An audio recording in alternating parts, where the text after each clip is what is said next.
Okay, sa karangalan to be in the presence of the Queen herself. And of course, can you please give a message sa mga kasama natin ngayon sa Las Arena? What are you feeling? Kapag mo ba yung match kanina? Actually, hindi ko.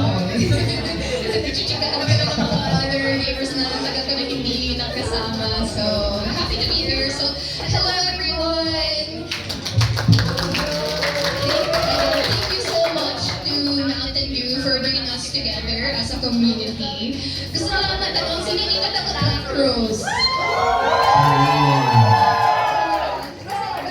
Oh, grabe.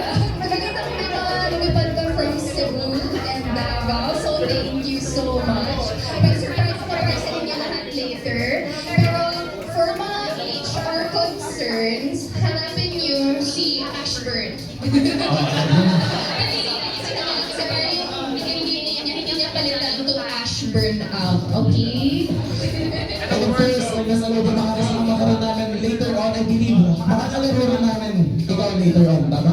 Definitely. I'm super game na. And just excited ka ba? Balita ko, it's gonna be a game of stumble, guys. So, nagkakabuti kasi bago ako natulog, nanonood ako ng stream ni Miss Alodia.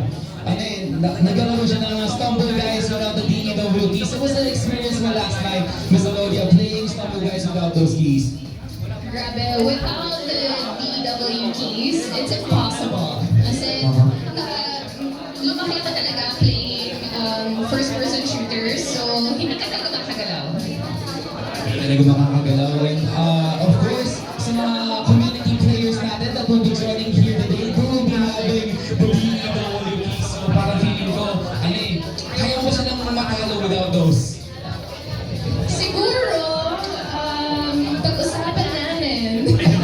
Pag-uusapan niya daw. Pag-uwitin ko kasi Miss Alodia. Abangan niyo. And ikaw yung Jax, kaya mo ba, tingin mo, pag ikaw yung kalaro ni Miss Alodia, kaya mo ba siya kalunin? Parang hindi. Kasi kagabi, nanonood ako ng stream ni Miss Alodia. Parang, sabi ko, kahit walang DEW, galing pa rin.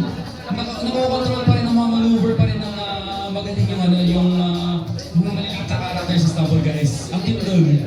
And of course, aside from the game, last number guys, you guys will get the chance to meet and greet Miss Alodia later on after the match.